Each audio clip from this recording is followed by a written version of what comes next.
Muy buenos días, saluda Mario Hernández Sandoval. Como lo habíamos anunciado hace unos momentos, hoy vamos a hablar acerca de los obstáculos que ha tenido que vencer la mujer para estar en la música. Y para esto, pues, ¿quién mejor que una etnomusicóloga, la maestra Hilda Pous Acosta? Muy buenos días, maestra. Muy buenos días. ¿Por dónde empezar? ¿Por la historia? Por la historia de la participación de la mujer en la música. Ha habido una cantidad de obstáculos, como usted lo acaba de mencionar, acerca de la posibilidad de que la mujer fuera integrante no solamente de orquestas, sino también como compositoras. A nivel internacional, la mujer no tenía el derecho de registrar sus obras como compositor. Y esas han sido dificultades desde Europa. Hablamos de Clara Schumann, que su esposo, maestro Roberto Schumann, gran compositor y todo. Sin embargo, la esposa también era compositora y se supo mucho después, muchos años después, más bien siglos. Schumann, pero no a su esposa. Sí, exactamente. Y lo mismo pasó con Mozart. Hay un libro fantástico de nuets y de corales para niños, que son las primeras lecciones para los niños que la esposa de Mozart escribió para sus hijos, que tuvieron un buen número de hijos al parecer. Pero nunca se dio a conocer ella, nunca se dio a conocer, se llaman pequeños preludios. Entonces hay una serie de obras con una gran similitud al estilo que componía Mozart, pero a la vez también, Bach, estoy equivocada, Bach. Ese sí tenía muchos hijos. Sí, ese sí tuvo muchos hijos, perdón por el error, pero nunca se dio a conocer ella, jamás se dio a conocer ella. Y lo mismo sucedió con las compositoras mexicanas. ¿Sí? Fue impresionante cómo tuvieron que lidiar una cantidad de situaciones para que se les diera el derecho a registrar sus obras como compositoras. ¿Qué como tiene mujeres. que ver en que las mujeres no se les permitiera o no les dieran las facilidades? ¿El machismo, los valores, qué? Creo que era una combinación de todo. O sea, era un trabajo de hombres, según los hombres, ¿no? Las mujeres no tenían derecho a ser intelectuales ni a tener la capacidad de sensibilidad para poder ser compositoras. Entonces solamente le daban derecho a los hombres, sabiendo que las mujeres, muchas de ellas grandes compositoras, tenían gran posibilidad. Entonces, igual que pasaba en la pintura y en otras artes, ¿no? y desde luego en tantas disciplinas más. Pero sí, era impresionante cómo estaban a un lado. En la misma orquesta, hablemos de los años 60, todavía era difícil encontrar a una mujer dentro de una orquesta sinfónica. Las primeras mujeres aparecieron como intérpretes de violín.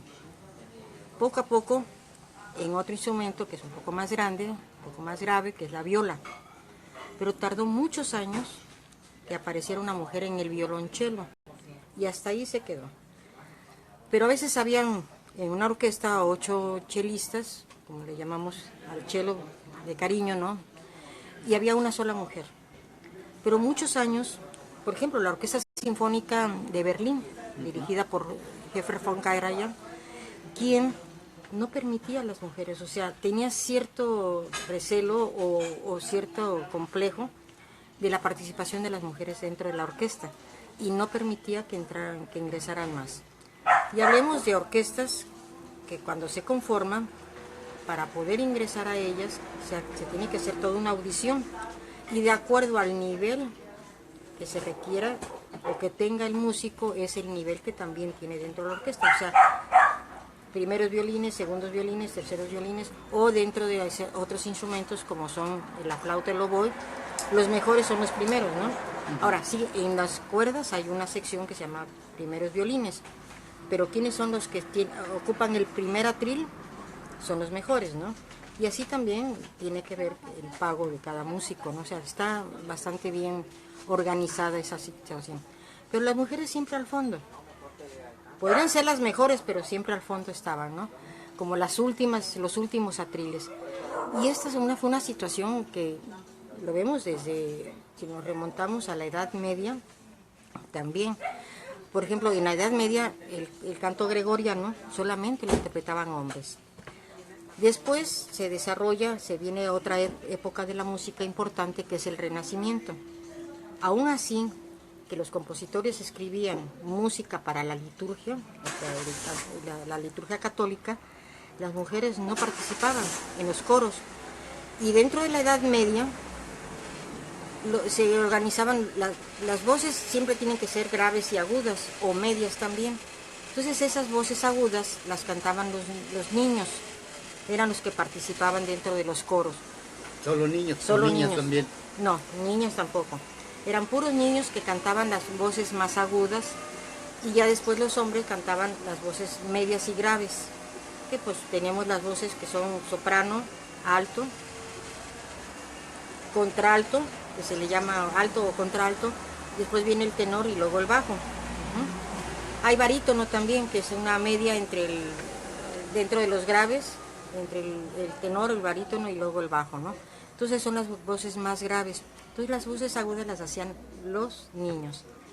Y había algo muy especial que sucedía.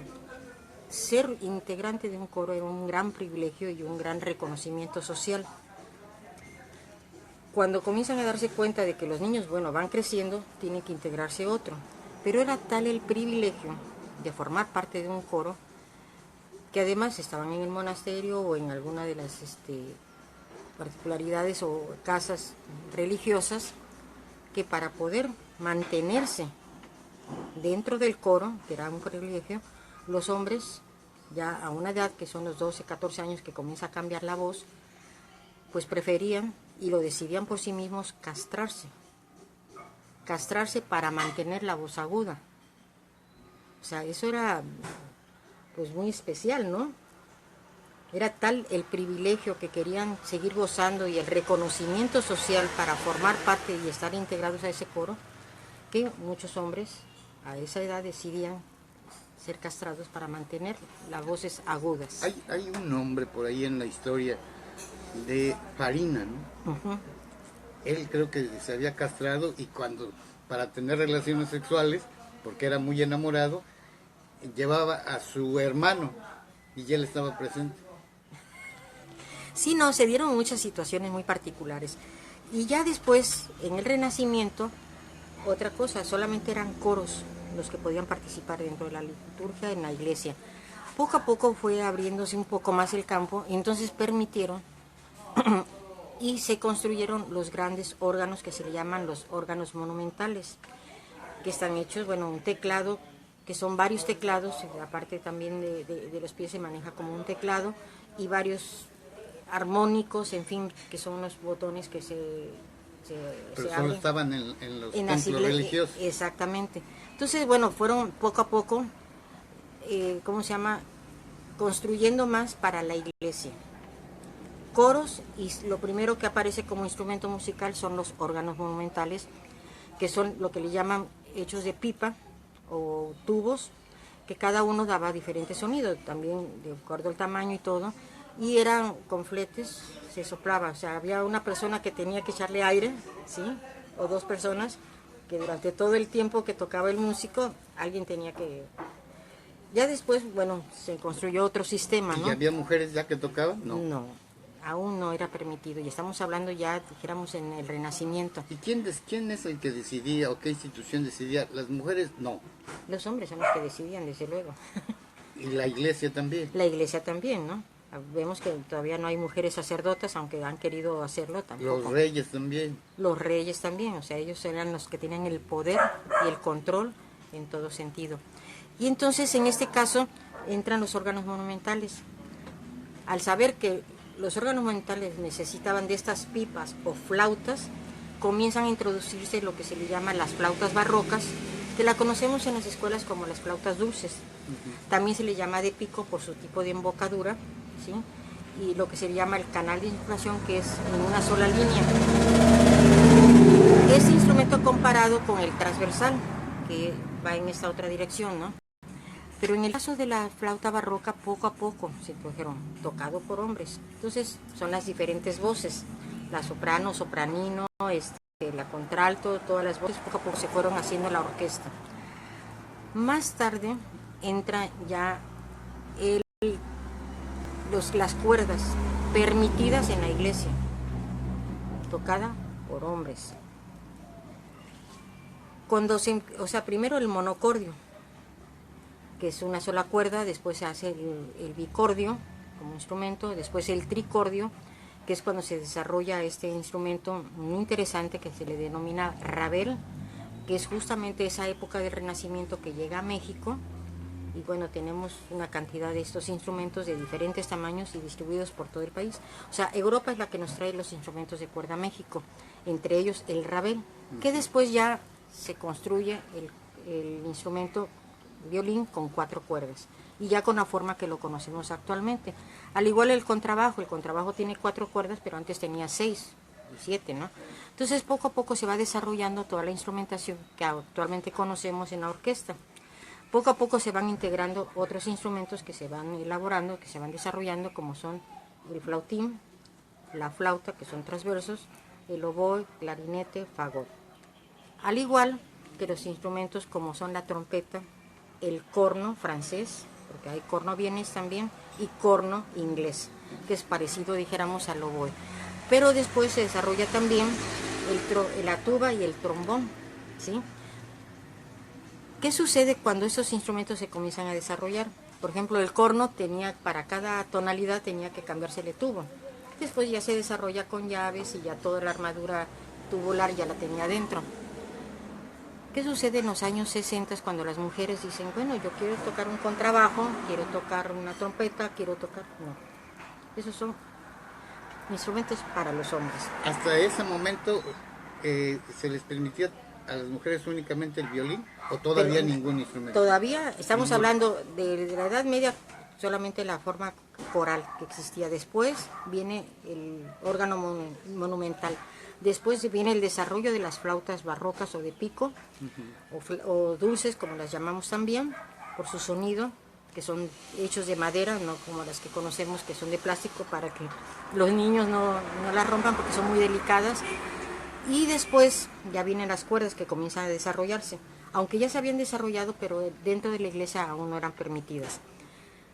Durante todo este desarrollo, las mujeres pretendían formar parte, ¿no?, de la música, que así como le hablo desde Bach, Clara Schumann y muchos otros mujeres compositoras, no les permitían. Oiga, perdón que la interrumpa, y en los coros que hacía Vivaldi no había niñas, porque se habla por ahí en la historia de que en sus coros Vivaldi metía señoritas que tenían que ver con la disque oficio más antiguo, ¿no? Sí. ¿Es cierto eso? Mire, yo no puedo asegurarlo, posiblemente sucedió, ¿no? Yo no puedo asegurarlo, yo no le he leído esa parte de la historia, no la conozco, aunque se ha hecho mucha bibliografía, pero sin embargo, no puede dudarse, pero dentro de la iglesia no, que era donde se cantaba la liturgia, y además que la mayoría eran cánticos hechos por el pueblo, música popular, que los compositores iban desarrollando poco a poco y lo introducían ya dentro de la orquestación conforme se iban desarrollando todos esos instrumentos, ¿no? Entonces regresamos al punto en el que las mujeres ya en los años, en los años 60 todavía en Europa y en Latinoamérica la mujer ya para entonces solamente las cuerdas y el violín, quizás la viola, pero ya había la inquietud. Hablamos ya de los años 70, cuando otras generaciones de mujeres nos introducimos a la escuela de música, queremos tocar otros instrumentos. Yo tuve en lo personal una experiencia, precisamente cuando yo entré a la escuela de música para tener la formación como pianista, era mi carrera pianística, pero cuando se inicia, como hablamos en alguna ocasión, la etnomusicología en 1975, junto con otro maestro, que es el que propuso esta carrera, dijimos, bueno, ¿cuáles son las materias que deben formar parte de esto? Si al momento de hacer un trabajo de investigación nos vamos a encontrar con instrumentos de percusión, instrumentos de cuerda, y los violines, y rabeles, que son los instrumentos que se introdujeron en Europa en la época del Renacimiento, y que en México se le llamó el virreinato. Entonces, tenemos que tener un poco de conocimiento de esos instrumentos. Entonces le propongo al maestro, como parte del plan de estudios, pues estudiar instrumentos de cuerda como la guitarra popular, que era la que nos iba a servir, flautas, porque tenemos una variedad de flautas en el país que se hacían antes de hueso, de animal, o se hacían de carrizo, en fin, pero tenemos que tener un poco de conocimiento de eso. El caracol, que era es un instrumento musical prehispánico, Ajá. ¿cómo se le considera? ¿Como flauta o como qué? Como instrumento de aliento. Es muy similar el sonido al corno francés. ¿Sí? El caracol normal. Sí, el caracol normal, su sonido tenue y todo, tiene una similitud, al menos yo, mi concepto personal, con lo que es el corno francés. ¿Sí? Perdón, me voy a desviar. Sí, ¿no? El caracol, que nos los presentan más que como un instrumento de los mayas, no solo los mayas, sino otros grupos náhuatl o otros, tenían instrumentos musicales, Sí, hacían claro. música. Sí, los aztecas pero solo también. los hombres también. O había Siempre. mujeres que tocaban. Bueno, dentro de la música tradicional igual, las mujeres no tenían participación, ni siquiera en las danzas. ¿No podían bailar las mujeres? Tampoco, ¿sí? No se les permitía. Entonces, por ejemplo, ciertas danzas en Tlaxcala, que son las danzas precisamente de la época del Renacimiento y después el Barroco, que son las contradanzas francesas e inglesas que llegan a México, los tlaxcaltecas hicieron algo muy particular. Hicieron estas danzas con la música que habían recibido de herencia del Renacimiento, que eran las contradanzas y danzas, y que interpretaban para los bailes de salón. La sociedad y la comunidad tlaxcalteca hace lo mismo. Esas danzas que veían en los grandes palacios y en altos lugares, las hacen en la calle, pero de una forma burlesca a la alta sociedad, ¿sí? Entonces lo hacen en la calle, pero como las danzas participan mujeres y les llaman danzas de la corte,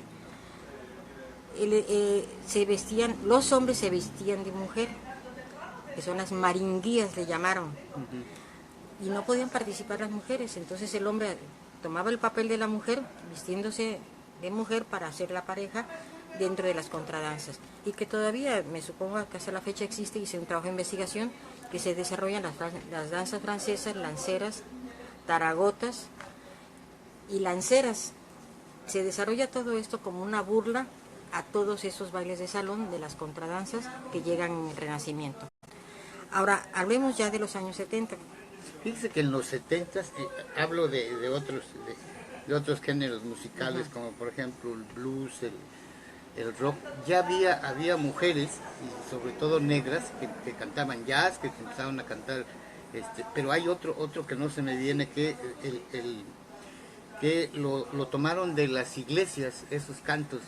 Ajá. Se me va el nombre, que es un precursor del blues, ¿no? Sí, exactamente. Y había también, creo que fue en los 70s, que yo recuerde, un primer grupo de rock eran The Runaways. Ajá, sí, sí. Y estaba Janis Joplin, pero había mujeres también que ya cantaban blues y jazz, y el otro que se me va, hay otro género. Sí, ya estaban en otros. Sí, pero eso viene desde los años 50 y después en los 60 viene ya dijéramos, el desarrollo más fuerte de las mujeres. Sí, ahora, pero en la otra parte, ya las mujeres, y ya a partir de los años 50 ya podían componer, ya se les permitía ya registrar sus obras. O sea, venimos un poco históricamente, ¿no? Pero en Europa se escondió mucho la música de estas compositoras mujeres, ¿no? Pero ya desde luego en los años 60 ya comenzaba la mujer a participar dentro de la música popular, como es el jazz, el blues, el rock. Sí, bueno, comienza el rock and roll anteriormente del rock, y viene el rock pesado, el rock progresivo, pero ya la parte... Gospel, perdón. Gospel, sí, es el principio del jazz, y más bien del blues, que lo desarrolla mucho... mujeres sobre todo. Pero porque cantaban dentro de su templo, ¿no? Sí. O sea, fuera todavía no era muy permitido, y mucho menos las afroamericanas. Louis Armstrong fue uno de los importantes que le dieron al género del blues una relevancia, ¿no? Pero ha habido muchos otros músicos que precisamente el templo los acusaba de ¿qué pasa, no? Si es nuestra propia música, ¿cómo te atreves a hacer con eso otra cosa? Y sobre todo fuera de la iglesia. Lo mismo que pasaba en la iglesia católica, ¿no?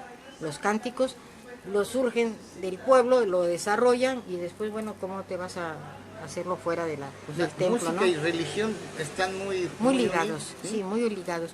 Todos los compositores, desde Mozart, o sea, Bach, Mozart, todos los compositores escribieron música de liturgia, de la Y liturgia. en el, Brahms, todos. y en el caso de nuestras culturas prehispánicas de Latinoamérica, están, la música está relacionada con los ritos religiosos.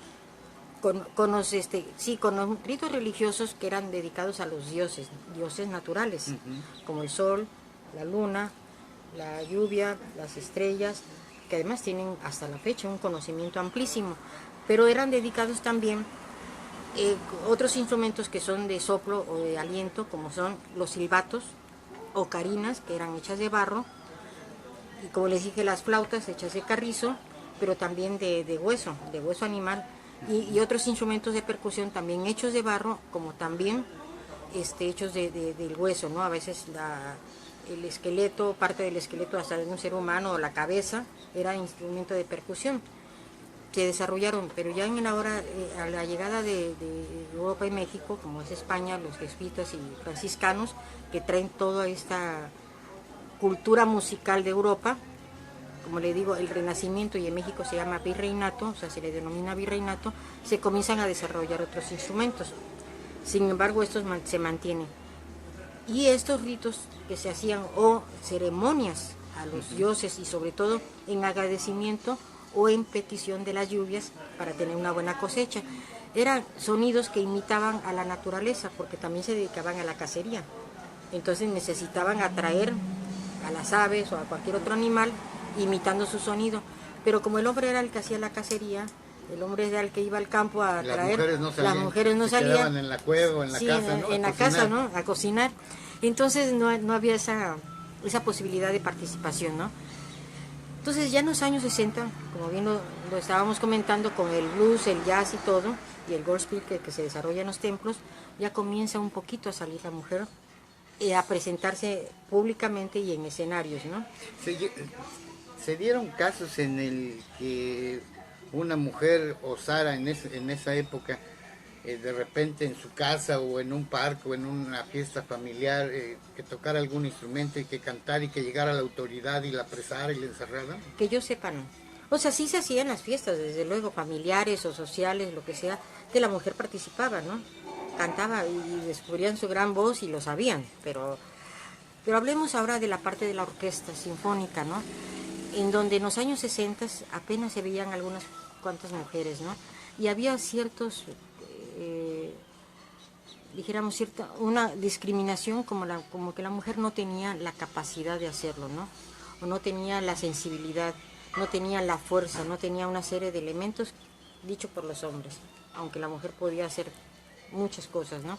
Pero todo quedaba guardado.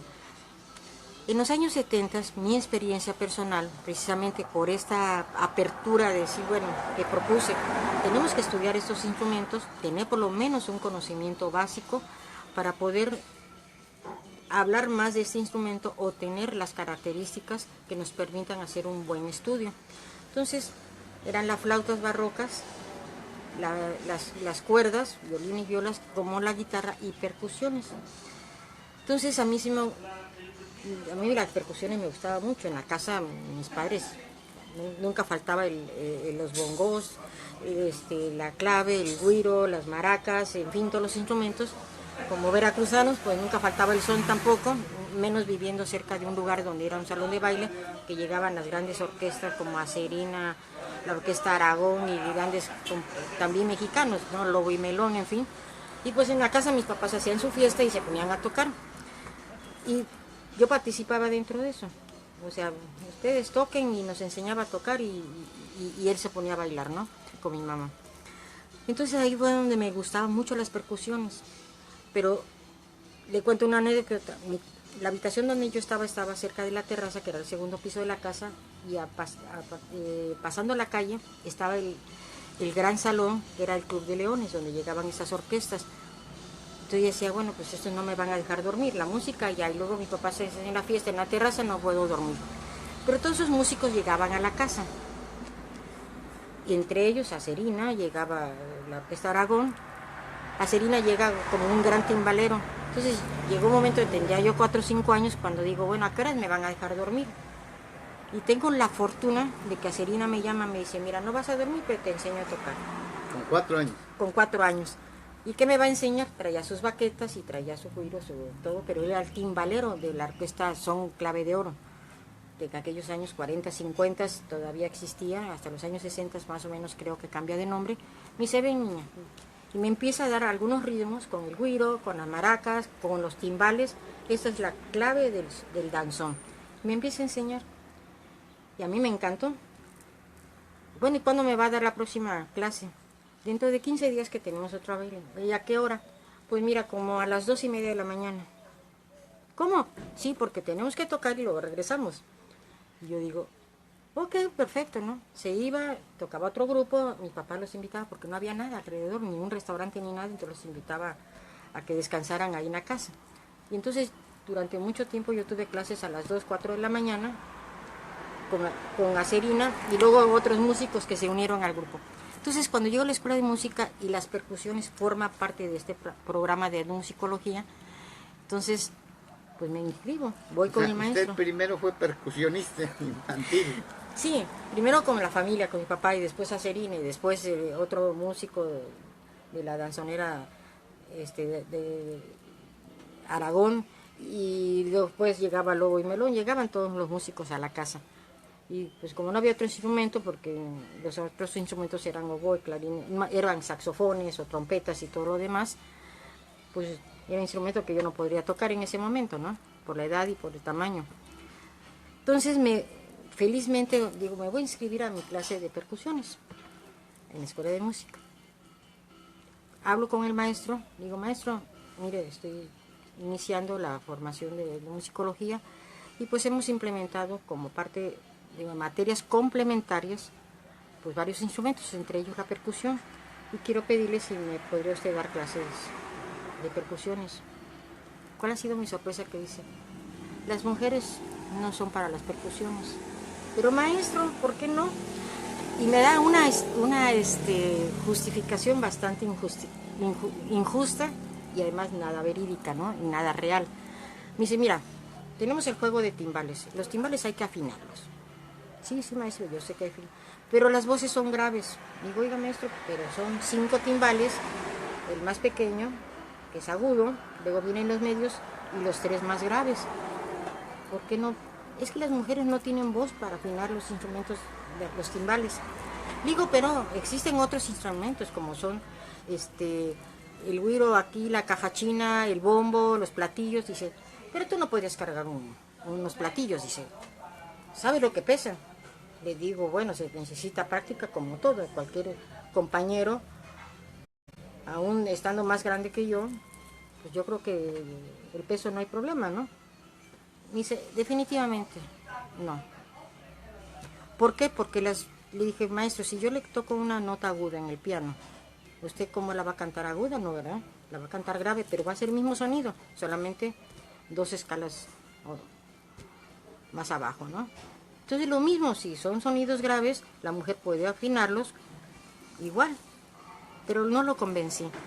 Afortunadamente sale el maestro y yo iba detrás de él cuando me llama un alumno que ya estaba haciendo su servicio social, que era ayudante del maestro, apoyo del maestro, me llama, me dice, ¿tú quieres estudiar percusiones? Sí, no te preocupes, yo te voy a dar clase. ¿En serio? Sí. Quiero tocar esto. Para esto yo llevé instrumentos, o sea, llevé una música de son cubano. Digo, maestro, mire, quiero demostrarle que sí sé tocar.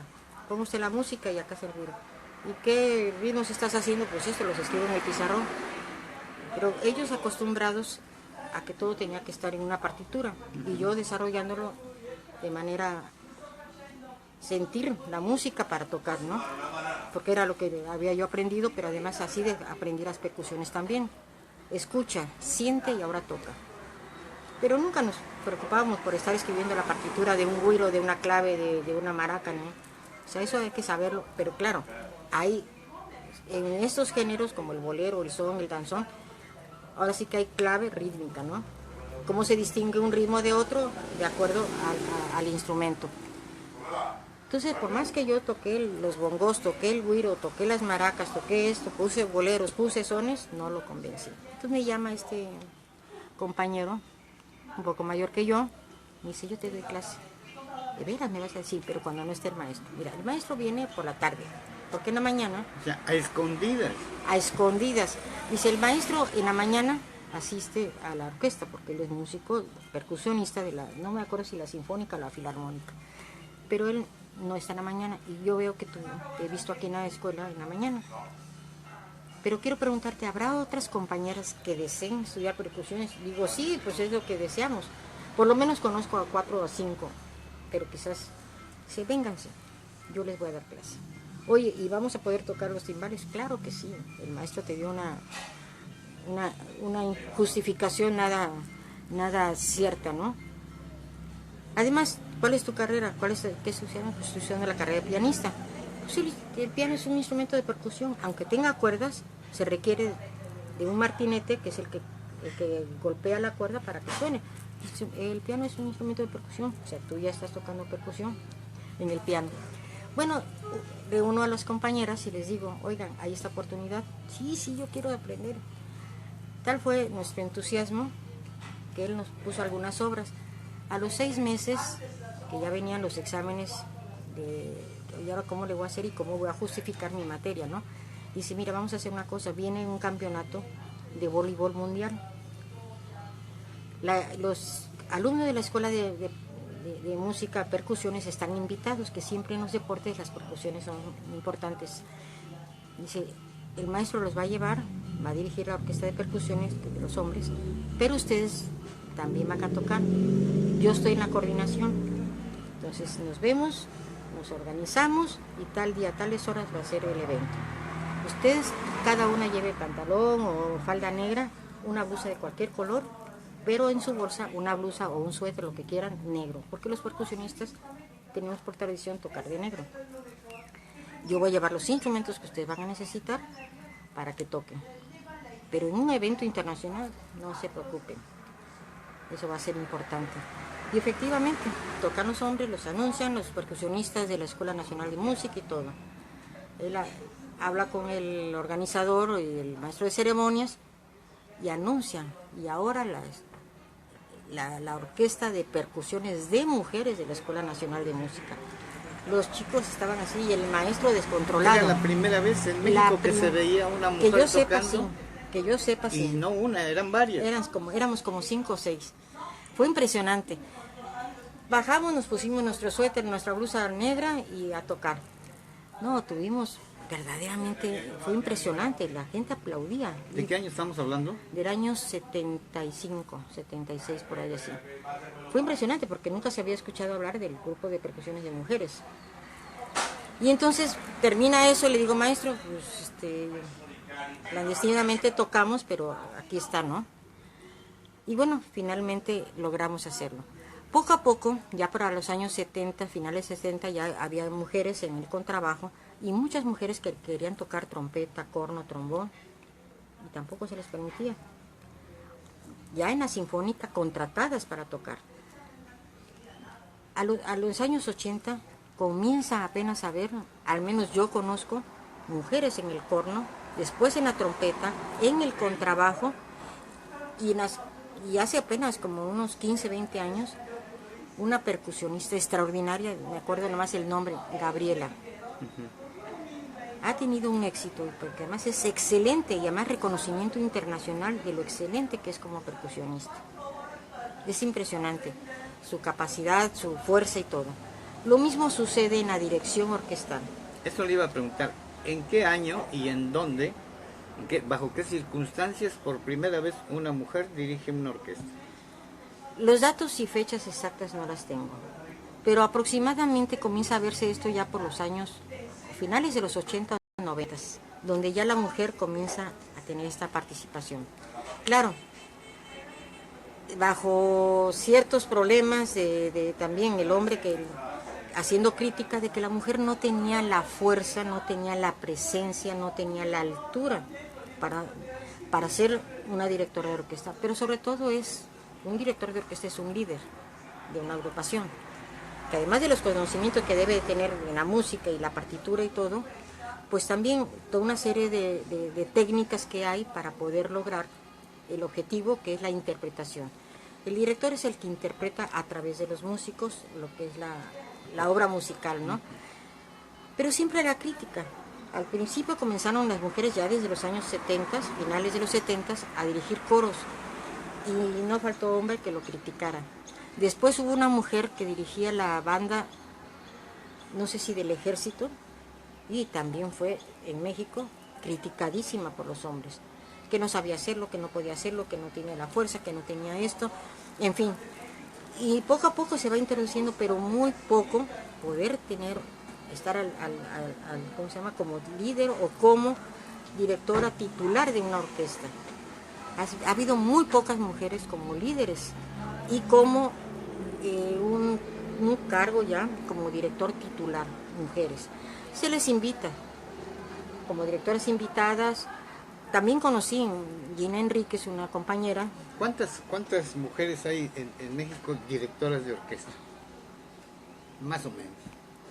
No sé. ¿En qué proporción entre las mujeres y los varones? Pues yo creo que 1 o 2%, más o menos. O sea, hay 10 hombres y una mujer. Pero el punto es cuántas han sido contratadas como directoras mujeres titulares de una orquesta sinfónica. Contratadas por la institución y por la misma orquesta, ¿no? ¿Cuántas? Yo conocí en Cuba mujeres contratadas como directoras titulares. Pero cubanas. Conocí también, que le comentaba yo al principio, hace un momento, Gina Enríquez, que hace la orquesta de mujeres. Ella es compositora y también directora. Y hizo la orquesta. Sí le dieron presupuesto y todo, pero después se lo cancelaron, porque llegó a tener mucha fuerza esa orquesta de mujeres y ella como directora. Y bueno, dentro de los cursos que Conaculta empezó a hacer a partir de los años 80, pues comenzó a invitar a hombres y mujeres, sí se les daba cursos, y algunas mujeres comenzaron a desarrollarse dentro de este grupo de Conaculta, que se llamaba un proyecto de coros y orquestas infantiles y juveniles. Hasta ahí. Pero ya tener la posibilidad de ser titular de una orquesta, no sé, no estoy al tanto en la actualidad, si hay algunas mujeres ya contratadas en México. ¿O en Latinoamérica? O en Latinoamérica. Yo pocas veces he visto mujeres. Sí, pero dirigen como invitadas o dirigen la orquesta que ellas tienen. Por ejemplo, en Cuba lo hay, ¿no? O sea, hay mujeres que lo hacen. ¿Usted dirige en Cuba? ¿Cómo es que dirige? ¿Como qué? ¿Como invitada? ¿Como huésped? ¿Cómo? Como directora invitada. Bueno, porque además no vivo allá, no soy parte de una institución. Y ser titular significa ensayar diariamente, como lo hace tradicionalmente de martes a viernes, dar concierto viernes y domingo, ¿no? O sea, es lo tradicional, que también hay orquestas que ensayan de martes a jueves, dan concierto el jueves, el sábado. O sea, ya hay una mayor apertura, pero tradicional en cualquier parte del mundo ha sido viernes y domingo, viernes en la noche, 8 y media, 9, hay concierto, y los domingos a las 12 o 1 de la tarde. En cualquier parte del mundo ya está establecido, dijéramos, ese horario. Menos en Quintana Roo, creo. No, en Quintana Roo dicen que hay 2 temporadas y dan 5 conciertos de un mismo programa. Lo daban en mayo y después hasta diciembre la otra temporada, cuando una temporada es de 32 a 35 conciertos, ¿no? Y cada semana tiene que ser diferente el programa, ¿no? Eso todavía no se da en Quintana Roo. Sí. Es una broma. Bueno, sí, de mal gusto. De mal gusto, ¿no?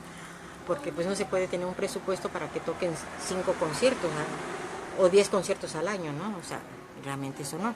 Y además cada vez con diferentes músicos. Eso tampoco tiene... O sea, es conveniente porque una orquesta es un grupo donde poco a poco se va integrando y va teniendo una sonoridad específica la orquesta con los músicos conforme van teniendo tiempo ya dentro de la orquesta. O sea, yo tuve realmente el privilegio de ser invitada y por situaciones particulares vinieron músicos acá, conocieron la orquesta que yo fundé aquí en Chetumal y comenzaron a tener interés y me dijeron, cuando vayas a Cuba, avísanos porque te ponemos en contacto con los colegas en Cuba. Y efectivamente, fui en 99 de vacaciones y ahí me invitaron a las primeras conferencias que di en La Habana y y en Santiago de Cuba, y de ahí surge la invitación de ir a Camagüey a dirigir la Sinfónica de Camagüey, la Orquesta de Cámara de Camagüey. Y algo muy particular, como ellos ya estaban acostumbrados, realmente tuve algo fantástico, y lo debo reconocer, un gran respeto de los músicos. Pero además también lo que quise difundir fue la música de compositores mexicanos de concierto, como la música popular dentro de la sinfónica, que cuando empezaron a escuchar un danzón como el de Arturo Márquez, dijeron un danzón en la sinfónica. ¿Por qué? Porque ellos tenían toda una formación musical también con ciertos, dijéramos, referencias o cierta situación en la cual pues la música popular no entra dentro del ¿cómo se llama?, del programa de una orquesta, ¿no? Que yo propuse en México desde 1977 y casi me despiden de la Escuela Nacional de Música cuando mando a las orquestas, a los directores, que por qué no incluyen programa de la música popular, como se hacía desde 1850 la orquesta, ¿no? La música popular dentro de la orquesta. No, eso fue como una majadería haberlo dicho y haberlo propuesto, ¿no?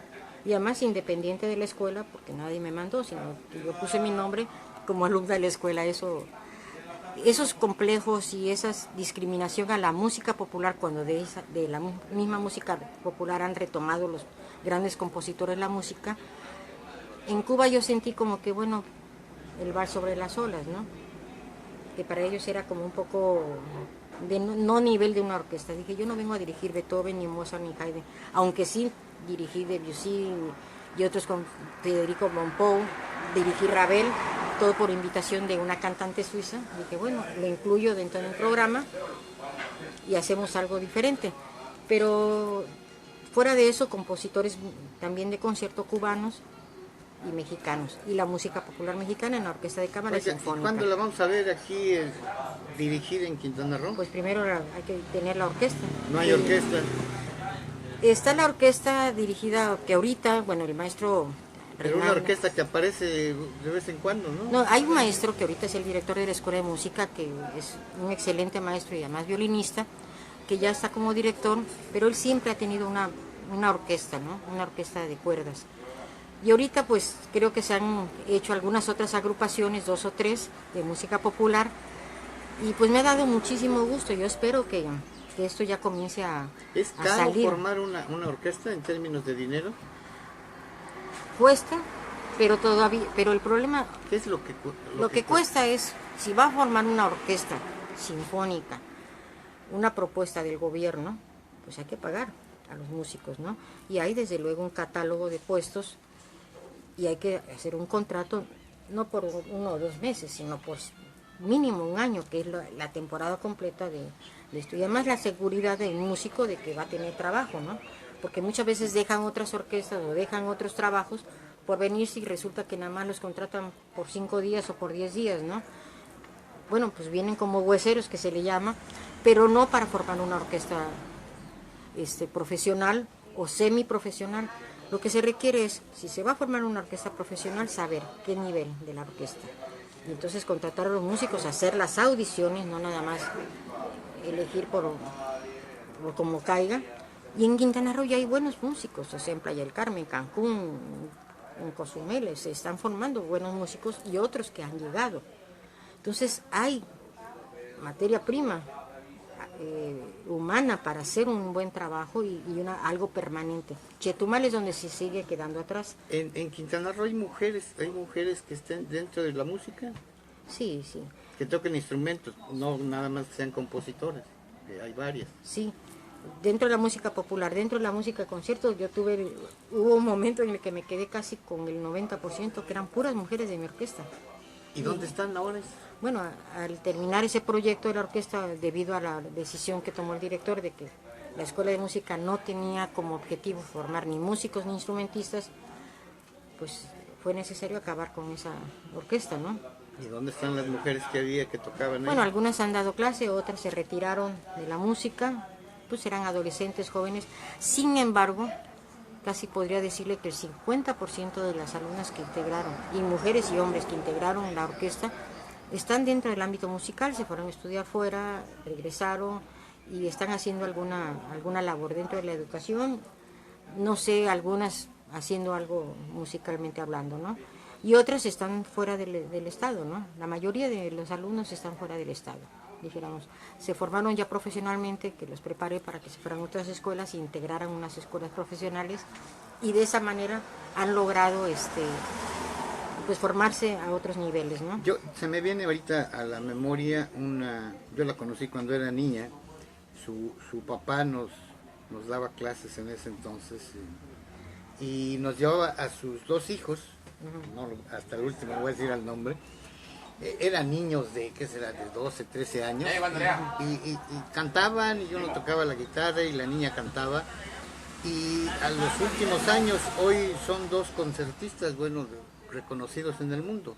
Una de ellas, la muchacha esta, se llama Afrodita Torres. Ah, claro, una voz maravillosa. Quintanarroense. Y su hermano, un gran violinista y compositor, sí ha tenido un éxito extraordinario. Y aquí no lo hicieron mucho caso a ellos. Tuvieron aquí no le hacen caso nada más que aquí podría venir Pavarotti, pudo haber venido Pavarotti, podrán venir los grandes músicos y nadie los reconoce, ni tampoco les dan oportunidad. A la gente que hace música acá no les dan ningún apoyo, y hay un Instituto de Cultura y de las Artes, hay una dirección, todos los ayuntamientos tienen una dirección de cultura que no sé qué hacen, pero quien hace música está desamparado. Mire, esa es otra parte. Yo cuando fundé la orquesta... Es obligación del Estado proporcionar educación artística, cultural también. Sí. Mire, yo cuando fundé la orquesta, ¿por qué la fundé? Porque bueno, colaboré dentro de la llegada de los instrumentos y todo ese asunto, ¿no? Dije, bueno, si están los instrumentos, hacemos la escuela. Pero desde entonces yo tenía el objetivo de fundar una orquesta. Cuando llego a México a pedir apoyo a mis compañeros, a los maestros, un maestro me dice, vaya, hasta que por fin decidiste. Dije, maestro, ¿qué?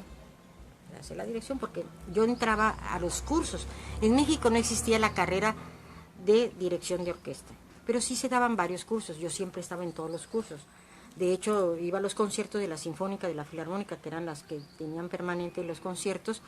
Me llevaba las partituras de todo el programa, y a mí siempre me veían con las partituras leyendo detrás del director toda la obra. Iba a los cursos, era la única mujer que iba a los cursos. Entonces, muchos maestros sabían que me interesaba, pero no sabían en qué momento iba yo a hacerlo. Cuando llego, me dice este maestro, que fue el fundador de las orquestas infantiles y juveniles en Latinoamérica, que después Venezuela retoma su proyecto, y después el proyecto sigue con Conaculta, coros y orquestas. Él ya lo había iniciado desde los años 73, y tenía niñas en la orquesta. O sea, él no discriminó a nadie, ¿no? Dice, las niñas son buenísimas. Y él tuvo dentro de su orquesta y motivó más adelante, ya en los años 80, a mujeres en la trompeta, en el corno, en el saxofón, en el clarinete. Él empezó a motivar a las mujeres muchísimo, pero desde niña ya las tenía ahí. Y me dice, mira, revisa mi bitácora. Desde que tú me ingresaste a esta escuela, yo sabía que tú te ibas a dedicar a la dirección. Ahora te apoyo en todo y te deseo mucha suerte. Y no permitas que nadie te quite tu orquesta. Defiéndela hasta lo máximo, ¿no? Y los complejos y los prejuicios que ha habido con los directores ha sido el hecho de que, no, es que la mujer no tiene la fuerza, no tiene el vigor, no tiene la estatura, la personalidad. Digo, a ver, ¿de qué estatura hablas y de qué fuerza hablas? Digo, porque yo mido la fuerza, yo mido la estatura de mis pies a la cabeza. Al menos tú así la mides, pero yo la mido de mi cabeza hacia el infinito. Eso es lo que vale. Si tienes los conocimientos, tienes la capacidad, tienes la posibilidad de ser líder, y que los músicos respeten tu trabajo y además respeten lo que haces, la estatura es, para mí, de mi conocimiento al infinito. Para ti es quizás del piso a la cabeza, ¿no? Ahora, la fuerza no se necesita ser cargador de a lo mejor querían que tomara un hacha y derribar un árbol, ¿no? Bueno, cuando me hicieron esa crítica, porque los ensayos en una de las ocasiones de los cursos en México, los ensayos eran con pianistas, ¿no?, que tocaban la reducción de toda la orquesta. Entonces, en una ocasión hice algo particular, cuando todos los hombres me decían que yo no tenía la fuerza. Yo estudiaba ballet, por la tanto tenía fuerza en la espalda y tenía músculos también en los brazos. Entonces una ocasión llegué con una blusa, un vestido de tirantitos, un poco escotado de la espalda. Digo, ahora vayan atrás y vean mis músculos, a ver si no tengo fuerza. Entonces se quedaron impresionados porque le digo, si de eso se trata, los tengo, ¿no? Entonces, ¿cuál es el problema? Simplemente ¿cómo se llama? El machismo, quizás, los prejuicios, como también en la música popular con la sinfónica, los prejuicios cuando de ahí surge la música popular con la orquesta, y una serie ¿cómo se llama?, de obstáculos que comenzaron a poner. Afortunadamente eso cambió, y debo reconocer, como le dije en principio, en Cuba tuve un gran respeto. Tan es así que estuve 5 años, y me invitaban varias veces a dirigir las orquestas. Entonces, por otra parte, lo que se tiene que respetar de un director, o lo que uno como músico, además son músicos que han tenido muchísimas batutas, que es lo que se dice muchos directores, tanto el titular como los invitados, que es muy bueno y muy sano para una orquesta tener directores con otra forma de dirigir, otra forma de expresión, porque la expresión no solamente está en las manos, sino también es facial. Uno dirige hasta con las cejas y con los ojos y, en fin, toda una serie de elementos. Lo importante es que uno logre que la orquesta acepta o convencerlos lo que uno quiere, cómo quiere uno que se escuche una obra. Hay muchos directores que han dirigido la Novena Sinfonía de Beethoven, pero cada quien tiene su propio sentir, su propio sentimiento de cómo expresarlo. Y eso es lo que hace válido el trabajo de los diferentes músicos, cómo interpretan una obra, y el público es el que decide me gusta o no me gusta. Es la misma obra. Un pianista puede tocar diferentes obras y varios pianistas pueden tocar la misma obra, pero cada uno tiene su propio sentir, su propia forma de expresión.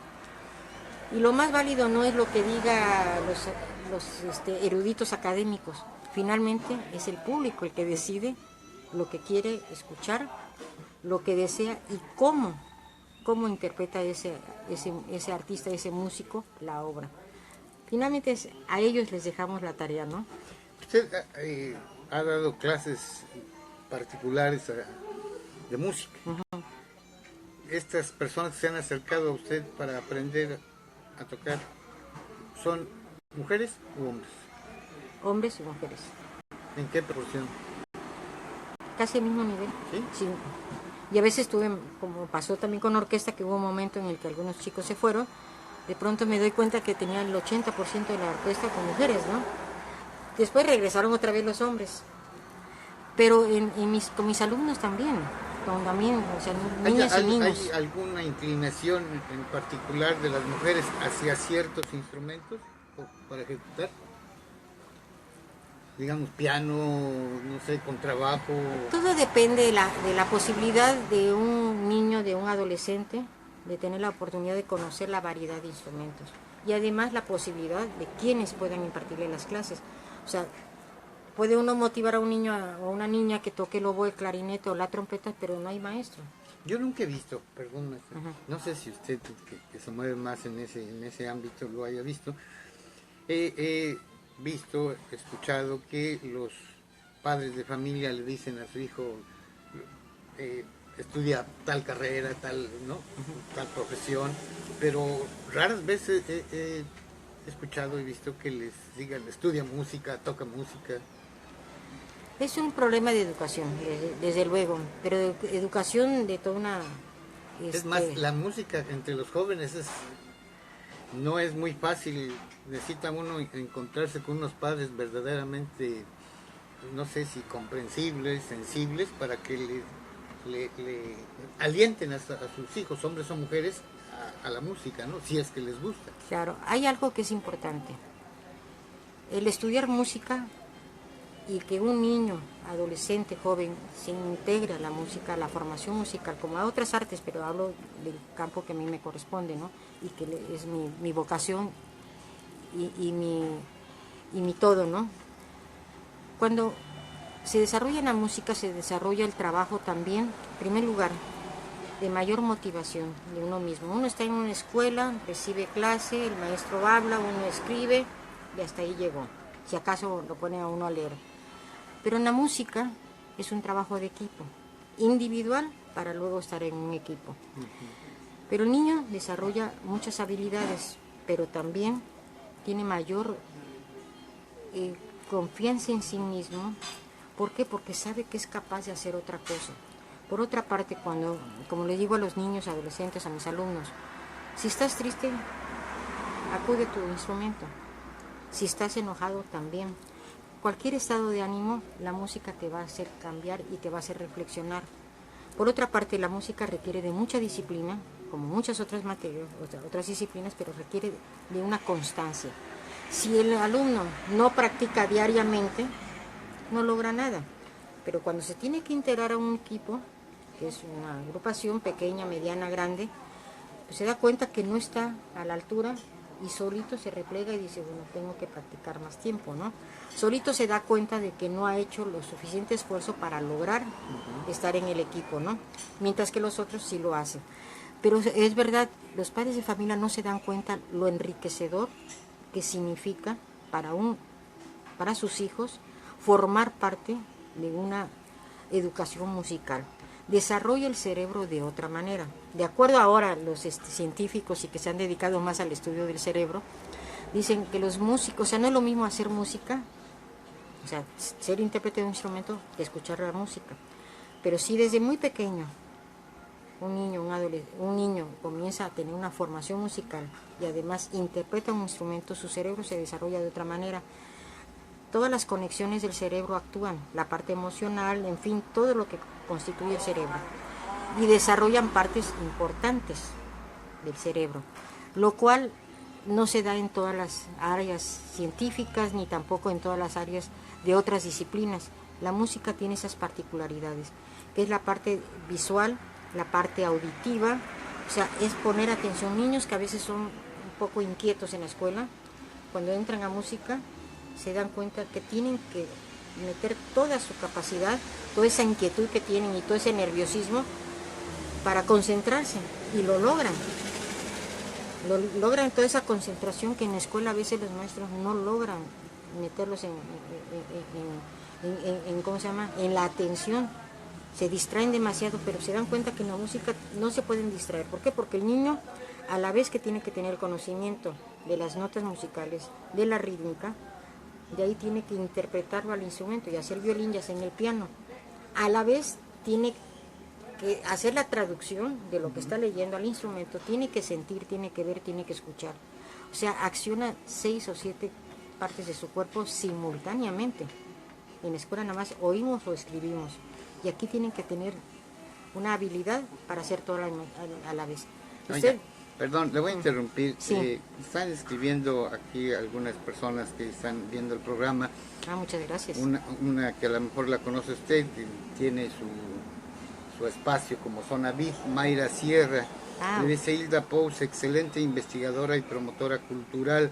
Eres un gran orgullo de México, Hilda. Mayrita, muchísimas gracias. Tenemos que vernos, te extraño. Esa sí es su amiga. Y también Héctor. Héctor Tenorio. Héctor Tenorio. Sí, he estado un poco distanciada de muchas personas a las que quiero. Muchas gracias, Mayra. Marta Elena Guzmán dice que no está bien la red, que es posible que solo la suya. Pues de repente quizá tenemos una red que depende, es tan rudimentaria nuestra tecnología que depende de que llueva o esté nublado, ¿no? Sí. Entonces, bueno, pues le pedimos pues disculpas, pena, no sí. son fallas de nosotros, sino pues de la tecnología. No agarramos en los aparatos. ¿Qué más? Díganos algo más. Sí, bueno, en ese sentido... Revélenos cosas que no sepamos, o que nos hagan Mire, indignar, una o de que las nos problemáticas, motive. o sea, dentro de la educación, que es muy importante, que los padres descubran cómo cambia el carácter, la personalidad, cómo le ayuda, el desarrollo musical, el desarrollo artístico a sus hijos. Se dediquen a lo que se dediquen. ¿Por qué?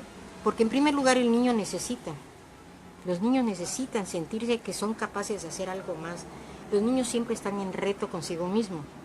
Y aquí se dan cuenta que solamente su trabajo es el que vale. Uno como maestro le da la instrucción, pero ya depende de ellos. Pero cuando a un niño le dice, a ver, concéntrate, esa es la posición en la que tienes que pararte, tu columna, todo tiene que concentrarse en la parte de todo su cuerpo. Pero además la parte también importante, que son los dedos. ¿Cómo decirle a un niño? Aquí está la primera, segunda, tercera falange, tienes que moverlo así. En el violín, tu mano tiene que estar en... O sea, toda esa concentración. La mano izquierda va a ser otra, la mano derecha va a ser otra cosa. O en el piano, tienes pedales.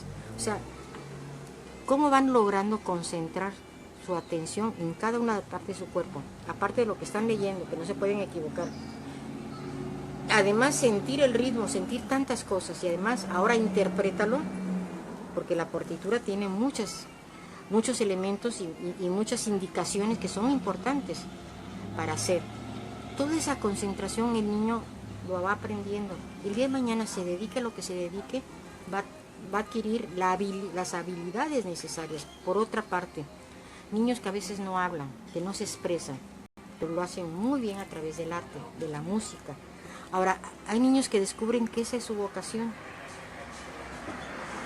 Y yo le diría a los padres de familia, si su hijo o su hija descubre que la música es su vocación, por favor, denle la oportunidad, porque es una oportunidad única. Ahora, entre más jóvenes comiencen a desarrollar la música, más habilidades para cualquier cosa, para resolver hasta cualquier problema.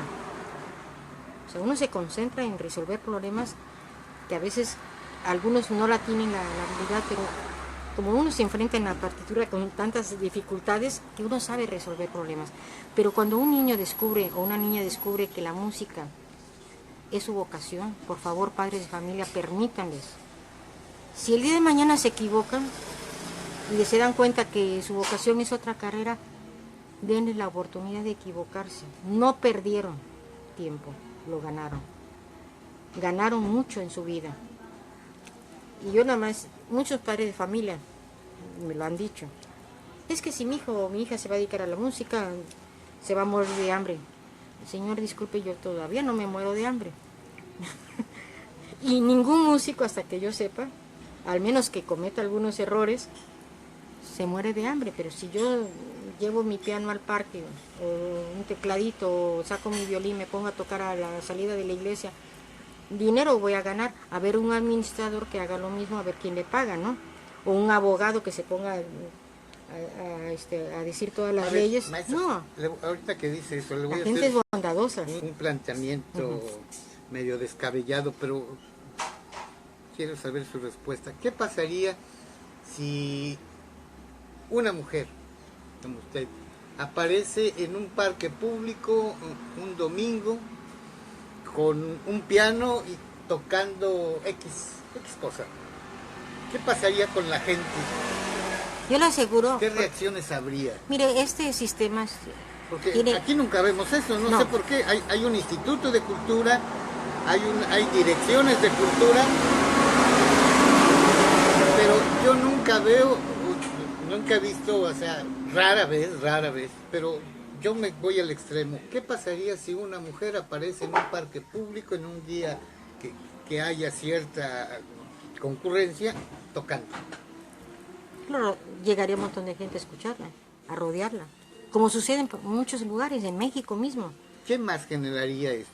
¿Qué generaría el interés, en primer lugar, de los niños? O sea, la sorpresa, ¿no? Caray, está tocando aquí afuera del parque, una mujer, ¿no? Y una mujer. Como lo quita, pero está tocando ahí sola. No, es que no como lo quita, sabe lo que va a hacer. Digo, espero que sepa lo que va a hacer. Hablemos de alguien profesional, que de pronto se pone a cantar o se pone a tocar un instrumento a una cierta hora donde la gente puede... ¿Motivaría? Claro que sí. ¿Despertaría el interés? Ahí está la clave. Un niño que desde tiene la oportunidad de escuchar a una mujer o a un hombre que canta, que toca un instrumento, le despierta el interés. Ahí es donde está la oportunidad. Decir, a ver, ¿por qué no? Porque yo comencé de esa forma. O sea, en primer lugar con mis padres.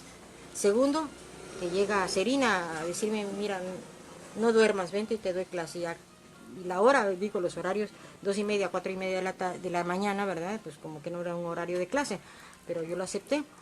Pero también escuchar esas orquestas, tener la oportunidad de escuchar esas orquestas, cuando por primera vez, porque durante muchos años no permitían que los niños menores de 11 años o de 10 años acudieran a una sala de concierto. Se les limitaba. No se aceptan niños menores de 12 años. Después se compadecieron, no se aceptan niños menores de 8 años. Luego se compadecieron, no se aceptan niños menores de 6 años. Como que ya había una educación, ¿no?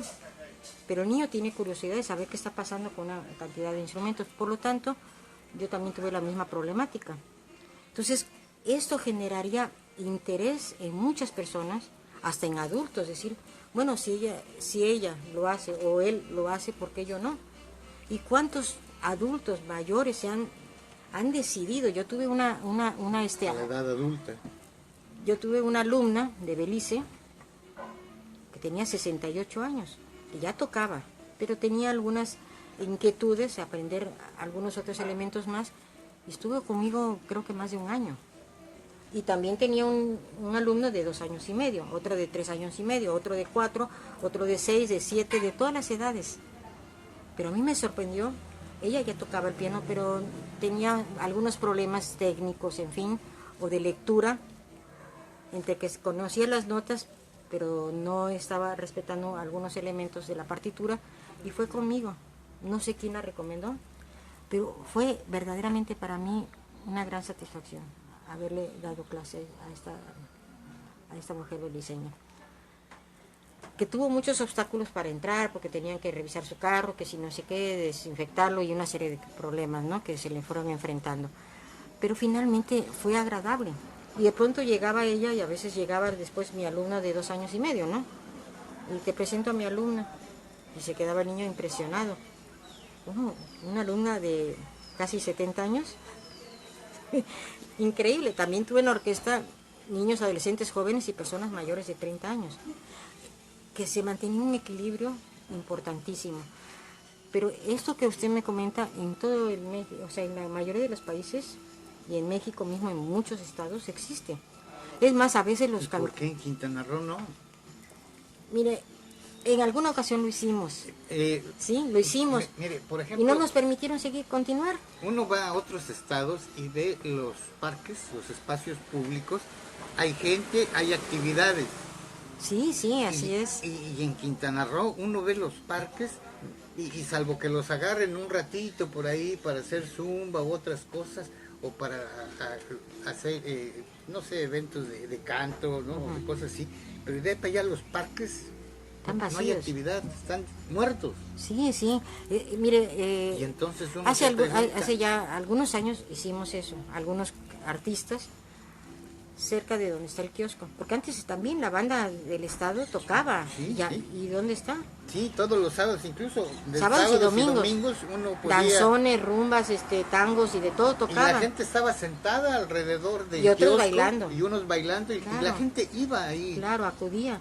Pero Era una forma de O sea, convivencia. en lugar de crecer, nos Va están a- quitando el... ¿no? Y yo, o sea, antes de llegar al estado me enteré de muchos músicos, tríos que tocaban. ¿Sabe? Le voy a decir algo. ¿Hasta dónde hemos retrocedido que las instancias culturales, municipales y estatales, en lugar de apoyar a quien hace alguna actividad, digamos en este caso de música, en lugar de darle las facilidades, les cobran porque vayan a actuar? O sea, Mire, no vayamos esto muy es lejos. aberrante. Yo fundé la orquesta sin ni un peso del estado. Nunca me apoyaron en nada. Ni un peso Usted fundó la orquesta con sus recursos. con mis recursos. Pero cuando ya la orquesta estaba con un nivel que podíamos ya pedirle un apoyo a la sociedad es noble, pero hay que darle calidad. De eso sí tenemos que tener responsabilidad. Aunque estemos incipientes, aunque estemos empezando a hacer un trabajo, lo poquito, entregarlo con calidad. No se vale hacer las cosas al ahí se va. Nunca he estado de acuerdo con esa forma. Mediocridades. No, las mediocridades no. Sí, toca la melodía esa que le llaman estrellita, pero bien tocada. Que en realidad es de Mozart y no se llama así, ¿no? Pero le han puesto de ese nombre. Tócalo bien, bien afinado, con la buena rítmica, como le decía a mis alumnos. Primero toquen las notas correctas, con la rítmica correcta y la afinación correcta. Y después ya hacemos interpretación, ¿no? Pero Me decía de la nobleza del público. de la nosotros sociedad. llegó un momento en que le dije a los chicos, miren, nos están invitando a tocar para esta boda. No tenemos dinero. necesitamos comprar cuerdas, que cuestan caras, el set de cuerdas, necesitamos comprar breas, se necesita reparar los instrumentos, darle mantenimiento, se necesitan partituras, que ustedes tengan su material aquí, no puedo comprar en ninguna parte, ni en Cancún, ni en ninguna parte. Me tendría que ir a Mérida y todavía así, creo que no lo lograría comprar el material de técnica y repertorio. Solamente mis compañeros y mis maestros en México que tienen el repertorio me lo mandan. Desde luego tengo que contribuirle pagándole el envío y tengo que pagarles las fotocopias. Digo, ya demasiado esfuerzo hacen por mandármelo. Vamos a hacer un trabajo, vamos a organizarnos, a preparar un repertorio que podamos presentar al público. Pero se comprometen, y les decía yo de broma, el que se comprometa va a firmar y va a ser firma de sangre. Y entonces los más pequeños, maestra, me tengo que cortar. No, es un decir. Y con ustedes voy a hablar con sus padres, ¿no? Ya los adultos, ya los mayores, jóvenes ya mayores, sabía que ellos tenían la responsabilidad y que tenían que hablar con sus padres. Claro que los menores, digo, si los padres de los menores lo aceptan, lo hacemos. Porque siempre hay que respetar el trabajo de los padres de familia, ¿no? Entonces, pedíamos a la sociedad un apoyo económico y siempre nos los dieron. Por otro lado, nos invitaban a tocar en bodas. No podíamos cobrar, pero sí podíamos pedir una gratificación para continuar. Entonces, el 75% de los recursos que se requerían, pues los di en mi bolsa. Yo ganaba una miseria, que era lo que hacía decir, bueno, me alcanza para la gasolina de mi moto, para la reparación, para comer, pagar, tanto, me sobra tanto. Eso lo aporto a la orquesta. Maestra, ¿Por qué? pero por el interés. ¿por qué la sociedad tiene que asumir una obligación que le corresponde al Estado, al municipio? Buena pregunta que no le puedo responder porque no lo sé. Definitivamente, si uno en cualquier concierto, pues la gente paga por el concierto. ¿Por qué? Porque hay que pagar teatro, hay que pagar luz, hay que pagar una serie de cosas.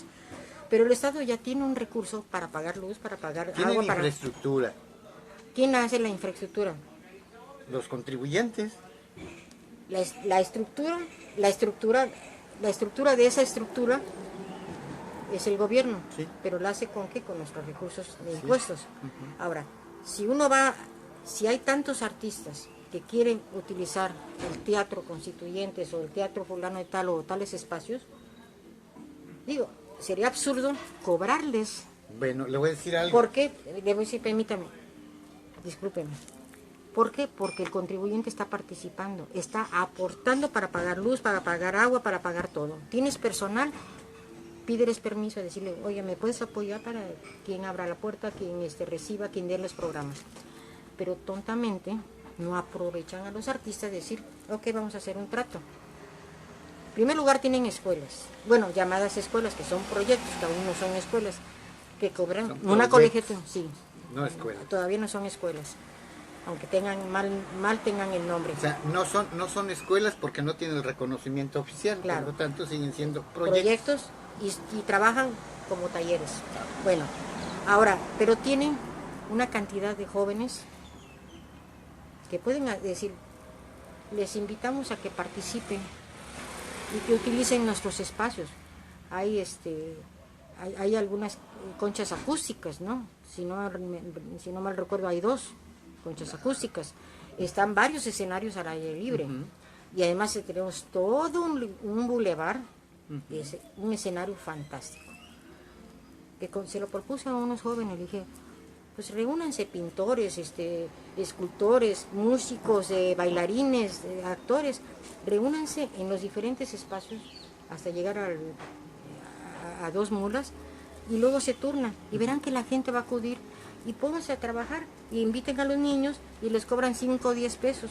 Se apoyan ustedes para comprar más de material y al niño lo van a motivar y los padres de familia van a estar felices. ¿Por qué? Porque sus hijos van a estar activos.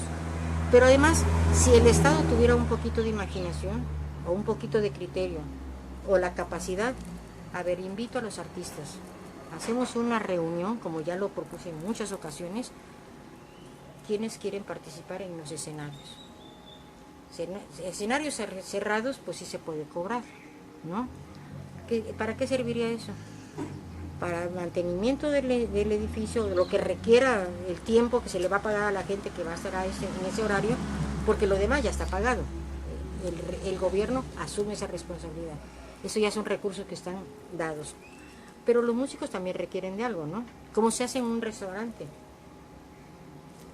Si hay más comensales, pues al artista decir, bueno, de lo que entre de las entradas yo te voy a dar un porcentaje. Hacer lo mismo en los escenarios estos cerrados.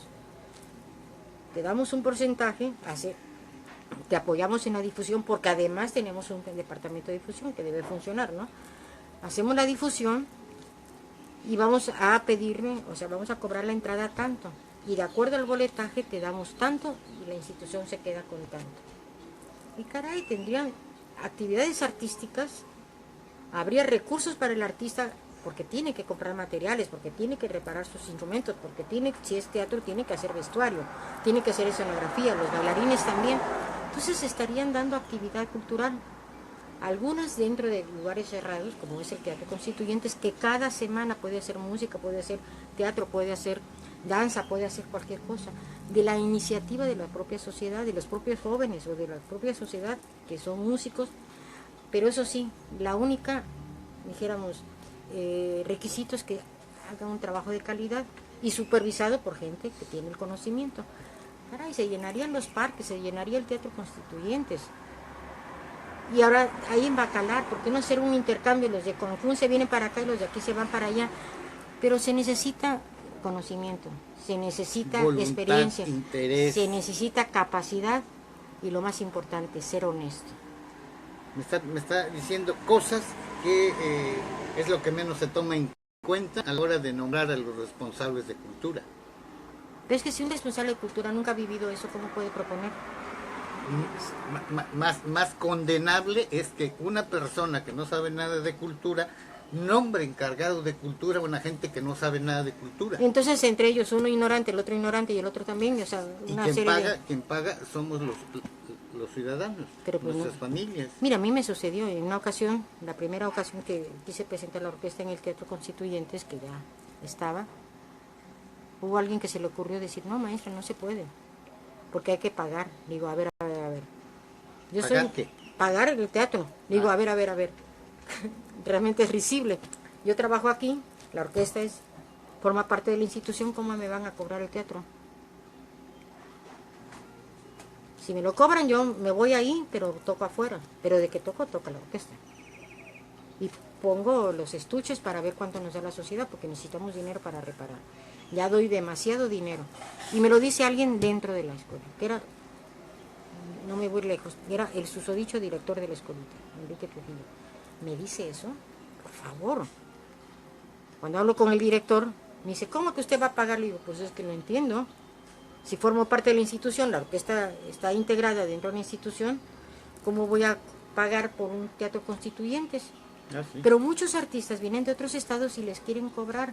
¿Por qué no hacen un convenio, un trato, decir, te apoyo en la difusión, porque tengo el personal, tú haces tu parte también, y lo hacemos? ¿Cómo lo hacía Armando Ayubero? Que además así lo hicimos. Me invita a que la orquesta, por primera vez que fue debut y despedida, la orquesta participa acompañando al ballet del maestro Armando Ayubero. Dice Armando Ayubero, si ustedes venden boletos, yo les doy un porcentaje de cada boleto que vendan. Que además teníamos próximo la invitación a ir a México al encuentro de orquestas universitarias. Entonces los alumnos empezaron a vender lo que más pudieron, pero se esforzaron en hacerlo. Y entonces hicimos un trabajo conjunto. Él sí tenía que pagar en aquel entonces, era el Bellavista, tenía que pagar el alquiler. Pero caray, ¿por qué no prestárselo? Si finalmente son alumnas y son jóvenes quintanarruenses. O sea, no se trata de la persona, se trata de con quiénes trabaja uno. O sea, a veces lo que falta en las instituciones en Chetumal, y sobre todo, no sé si en otras partes del Estado, lo que falta que los servidores públicos sepan trabajar de manera interdisciplinaria, pero interinstitucional. Tienen esa mentalidad de que yo lo hice solito. No, por favor, eso no. O de que el único que piensa soy yo y ustedes obedecen. Sí, también. En una ocasión me dijeron, mire maestra, si hay que sellar papeles y llega uno y sella más de lo debido, se le para el alto. ¿Cómo? ¿Y por qué no se le permite que sellen los 50 que sellan en un día y que los demás pues los ponga a trabajar? Al revés, ¿no? Por favor, eso no se vale, eso es absurdo. O sea, el que más trabaja lo limitan. ¿Por qué? Porque los otros son flojos, o porque los otros no saben, o porque los otros no tienen la capacidad. Por favor, sí. Ahora sí, mucho ayuda el que no estorba, ¿no? Pero la sociedad tiene un derecho. Y hay una ley, el derecho al arte, el derecho a la cultura. Y por eso sus impuestos son, entre muchas cosas, para Mire, que le cosa que Quintana Roo nunca ha pagado. En México, a todo trabajador se le descuenta un porcentaje para el desarrollo artístico y cultural. Yo trabajé para la federación, de la cual soy jubilada. A mí me descontaban una cantidad mínima para el apoyo al arte y a la cultura, que era el dinero que Conaculta, que ahora ya es Secretaría, tenía para poder aportar a los demás estados. ¿Cuál fue el convenio desde los años 90? Haber estado, ¿cuánto vas a aportar tú de tu presupuesto para la cultura? Y yo te doy la misma cantidad. A mí me tocó tener que hacer ese trato, porque yo estaba representando a la institución aquí en el estadio. En muchas ocasiones la convence al gobernador de que dé, y claro, no hablaba con el gobernador, me mandaban con el secretario o con alguien de cultura que no entendía de qué se trataba. Si tú dices estado, yo doy 10 millones, la federación te da 10 millones, pero ahora dime qué vas a hacer con ese dinero, que se justifique, pero que se justifique legalmente. Pero en muchas ocasiones nada, ¿no? Pedían dinero para algo que dice uno, espérate, por favor, ni siquiera te gastaste 1 millón y dices que te gastaste 5. Ya han cambiado esa premisa. Ahora inventa una secretaría, una dirección de cultura, pero no vamos a soltar ningún peso. Al contrario, les vamos a cobrar a todos aquellos que practiquen alguna actividad artística. Ahorita yo no sé cuánto cobre la colegiatura, pero ahí hay un dinero. Ahora, hay alumnos con mucho entusiasmo que pueden hacer un buen trabajo. Por favor, que vayan a tocar, que se unan varias agrupaciones con calidad del trabajo y cobren la entrada al público por escuchar ese programa. Se hace en todas partes del mundo, en México y en todas partes del mundo. Y es un apoyo para el artista, para el trabajo. Yo lo propuse. Cuando propuse que se organizaran las orquestas, dije, bueno, los alumnos más avanzados, que ya no paguen colegiatura como beca. Cuando ya logren cierto nivel, entonces se les da un apoyo económico mínimo como parte de esa orquesta. Pero por lo menos una vez al mes, tener una participación ahí. Entonces se cobra un porcentaje, el boletaje, 50, 60 pesos la entrada, tampoco mucho, para que vaya mayor gente. Y entonces ese 20% nos los dan a la orquesta, ¿para qué? Para comprar las cuerdas, las breas y todo. Yo me encargo, pero no lo hacían. No lo hacían, claro que entonces nosotros pedíamos, nos invitaban a bodas, a 15 años, y les decíamos, no podemos cobrar, pero si nos dan una gratificación se los agradecemos. ¿Por qué? Porque en el lapso de aquí a allá, al lugar al que vamos, en cualquier momento se rompe una cuerda, que cuesta 200, 300, hasta 500, hasta 800 pesos si se trata de la de contrabajo. Entonces tenemos que tener dinero para que la orquesta continúe. Pero eso nunca me lo dieron, y por más que lo pedí en los requisitos jamás me llegó.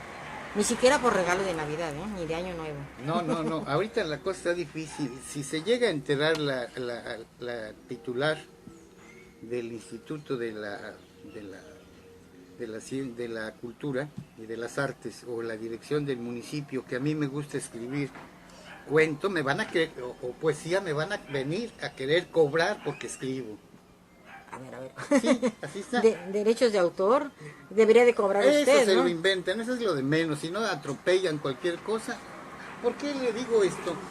Porque he conversado con gentes de diferentes que se dedican a, no sé, a pintar, a hacer música, al teatro, y todos han coincidido en que no les dan un peso de apoyo, que les quieren cobrar por el uso del ¿cómo se llama?, del Teatro Constituyentes, o de alguna parte les quieren cobrar que porque hay que poner agua, que porque hay que poner luz, que porque... y les quieren cobrar por todo. ¿En qué terminan estos jóvenes? En la calle haciendo sus actividades. Y luego de ahí también los cobran, ¿no? Y luego nos quieren venir a decir que están promoviendo la cultura, ¿no? Cuando a mí me consta, he hecho una serie de entrevistas con jóvenes y otros no tan jóvenes, Dicen, a mí ni siquiera me reciben para que cuando les mando una solicitud para que me presten tal espacio. Entonces, que no nos quieran engañar con que hay apoyo a la cultura. Ahora, por otro lado, si los parques deberían, ¿cuántos parques hay en Chetumal? ¿Cuántos parques hay o espacios en Calderitas, en Bacalar, en tantos? Caray, deberían de estar llenos. Quintana Roo es un estado artístico al 100%, que se dedicó al comercio una temporada, pero realmente el sentir del quintanarroense es el arte. Y mucho en la música, mucho en las artes plásticas y mucho también en la danza. No dentro de la danza clásica porque no tenían esa tradición, como también, o sea, poco la conocían o casi nada, pero sí en la música, hay un talento extraordinario, en la poesía, en la literatura. He conocido mujeres tras el mostrador cuando vendían, que de pronto estaban bordando, estaban tejiendo, estaban dibujando, estaban pintando. Decía yo, ¿cómo es posible que detrás del mostrador haya tanta artista que está ahí? Yo la verdad es de que iba a las tiendas, me daba pena a veces molestar, ¿qué se le ofrece? No, nada. No iba yo a ver, ni tampoco me interesaba comprar, me interesaba saber qué estaban haciendo. Realmente me llamaba la atención, lástima que no tenía la posibilidad de tomarles fotos, pero poco a poco me fui metiendo a conocerla. Le digo, oiga, qué maravilloso todo lo que usted hace. Pero ¿por qué no presentarlas? O hombres también haciendo cosas maravillosas de manualidades, que deberían de estar los parques llenos de manualidades, vendiendo, otros haciendo música, otros haciendo danza, teatro, cualquier cosa. Y permitir que la gente tenga un ingreso para poder continuar, porque no se trata de tener un ingreso porque por razones, comerciales, por favor. Es para que uno se alimente, para uno vivir y para poder aportar más, decir, ya tengo dinero. Y los artistas así somos. Tenemos siempre decir, bueno, tengo para pagar la casa, esto, y me queda tanto, eso lo invierto en ¿quién? En la sociedad. Y después tener más recursos para seguirlo aportando a la sociedad. Yo a Cuba me dieron apoyo 3 ocasiones. Chetumal, Cancún, La Habana. Pues yo tenía que ir hasta Santiago, hasta Holguín, hasta no sé dónde. Lo pagaba de mi bolsa. Hasta que se me acabó el dinero, lamentablemente. Y quien quedaba bien es el Estado, ¿no?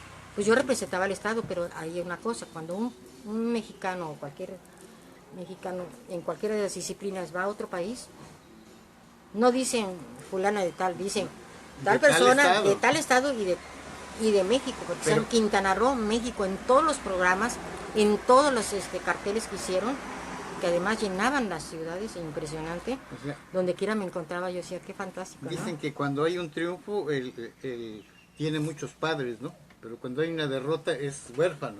Es decir, sí, sucede que el fútbol y todo eso, ¿no? Si una quintanarroense, una quintanarroense o un quintanarroense llega a triunfar o a ser reconocido en el exterior, dicen, es de Quintana Roo. Ajá, cuando no. Cuando no, aunque esa persona de sus recursos o pidiendo prestado, empeñando hasta su alma, ¿no?, sí, para cumplir una satisfacción o un desarrollo personal en las artes, lo haya hecho y el Estado se para el cuello, ¿no? Sí, eso a uno no le importa, uno sabe qué hace, ¿no? Pero sí, muchas personas caen en el engaño. Sí, los servidores públicos, los políticos están por temporadas. Uno está siempre. O sea, uno es escritor, es músico, es bailarín, es cantante, es... toda la vida. Va a ser de toda la vida. Así me inicié y así voy a terminar. ¿Sí?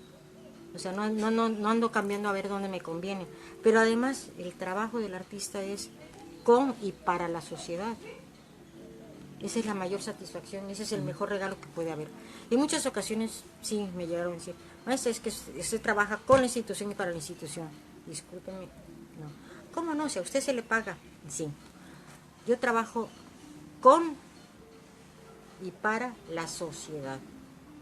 Trabajo en esta institución para darle a la sociedad.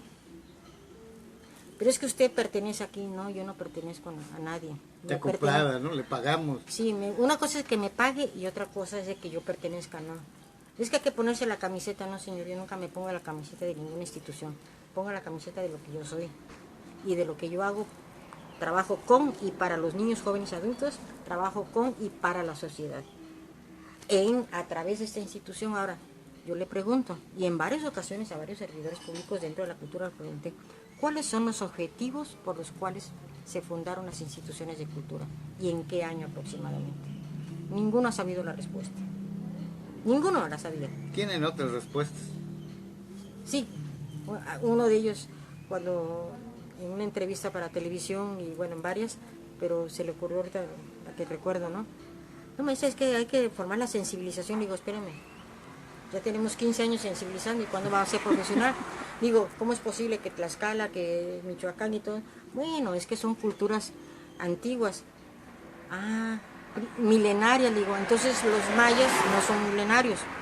Digo, mire, los mayas existen, viven, respiran, y algunos, o sea, comen, y algunos comen, le dije.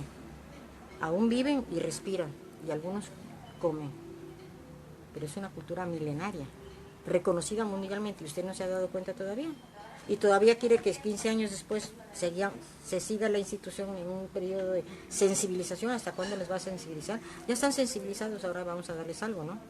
Que es una formación profesional. Yo le digo una cosa, si a mí me hubieran permitido continuar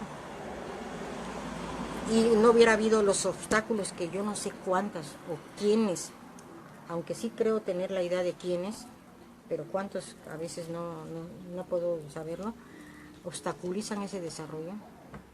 Yo no sé si por envidia, por egoísmo, por incapacidad, porque eso sucede. La envidia y el egoísmo es producto de la ignorancia y de la mediocridad. Entonces, ¿qué es lo que sucede? Pero yo tenía el proyecto de primero fundar esta escuela en Chetumal, profesional a través del convenio con la UNAM, hacer otra en Cancún y después Carrillo Puerto. Así como fundar una orquesta juvenil, infantil, juvenil, después hacerla profesional ya cuando tuvieran todos los elementos, hacer lo mismo en Cancún y en Carrillo Puerto. O sea, tener en las tres espacios. Tenemos un estado que va a lo largo, entonces tenemos que dar oportunidad a todos. También formación de educación musical en las escuelas, de preescolar, primaria y secundaria. Entonces mi idea era fundar la escuela, fundar las orquestas, las agrupaciones, formar músicos profesionales para el jazz, el blues, el rock, lo que quisieran. No precisamente orquestas sinfónicas, orquestas de cámara. Si lo tuviéramos, estaría el teatro todos los sábados y domingos, viernes, sábado y domingo, con actividad. Estuvieran los parques llenos de actividad.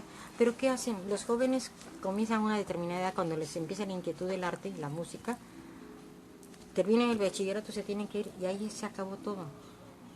Y otra vez volver a empezar con otro grupo. Entonces no se vale. Bueno, usted ha estado escuchando a la maestra. Créame que además de ser una persona muy destacada en su área, como persona es una excelentísima conversadora. Me costó un poco trabajo porque tiene muchas actividades, está muy comprometida con su agenda. Que estuviera hoy con nosotros, yo le agradezco, maestra, que nos haya regalado todos sus conocimientos, que los haya compartido. Le agradezco enormemente que siga siendo crítica. Pues le agradezco a usted en primer lugar la invitación, agradezco a la gente que nos escucha, que nos ve, pero yo los invito a que todos hagamos el trabajo juntos, conozcamos las leyes, exijamos los derechos y por otra parte exijamos nuestros derechos como músicos, como artistas, pero también los derechos de la sociedad, que la sociedad también canalice. Y a los servidores públicos, pues a que no quieres colaborar, no, yo no soy. Y invitar a la gente que sabe. La mayoría de los artistas jamás diremos que no, ni tampoco nos interesa el dinero. El problema es que no los invitan. Exactamente. Invitan y muchas veces, políticos o otras cosas. Muchas veces lo critican a uno porque uno no está dentro de la política. Pero cuando a mí me preguntan, ¿es que usted es apolítica? No. Yo hago política. Diariamente hago política artística y cultural. Lo demás de ser político no me nace. No es mi vocación. Es que a veces se entiende que política es engañar a la sociedad, que política es robar, que ser político es ser mentiroso. O sea, hay una mala interpretación. Y si uno sabe lo que es política, es la forma de organizar y de coordinar para que algo funcione. La política de salud. Yo es creo la que forma de organización. no hay mejor político o política quien con o sin algún cargo gubernamental está sirviendo a la sociedad. Es que todos estamos para todos. ¿Qué haríamos No nosotros? todos, hay otros que están para otros fines. Pero ¿qué haríamos sin albañiles? ¿Qué haríamos sin el que recoge la basura? ¿Qué haríamos? O sea, todos tenemos que ser parte de eso y ayudarnos a convivir, a tener una... O sea, para eso son las leyes, ¿no? Tanto las leyes oficiales como las leyes morales. De tener una mejor convivencia como sociedad. No estamos aquí para de por vida. Entonces vamos a ayudarnos, ¿no? Yo los invito a todos a que hagamos arte, a que hagamos música, a que nos exijamos nosotros mismos para aportar. Y yo le diré a los padres de familia, repito, si sus hijos quieren estar dentro del arte, busquen un buen maestro para que les dé una buena orientación. Y si deciden dedicarse al arte, recuerden una cosa, no hay mejor situación que descubrir nuestra vocación y hacerlo, porque lo hacemos con gusto y podemos lograr resolver todas las dificultades. Pero hacer algo que no nos gusta, eso es una frustración. Y un pueblo frustrado es un pueblo peligroso. Bien, muchísimas gracias, maestra Hilda Gracias Acosta, etnomusicóloga, una persona reconocida por gente que sabe, no como yo, sino por gente que sabe y le reconocen su estatura, su valía como investigadora, como musicóloga, como directora. Muchísimas gracias. Gracias a usted. Este programa lo transmitimos desde el restaurante San Remo, que tiene unas letrotas enormes para que lo encuentre fácil, en la ciudad de Chetumal, capital del estado de Quintana Roo, en México. Este programa lo puede usted ver en este espacio, en este muro de Mario Hernández Sandoval, y más adelante en el canal de YouTube de Panóptico QR. Muchas gracias. Gracias. Hasta luego. Hasta luego.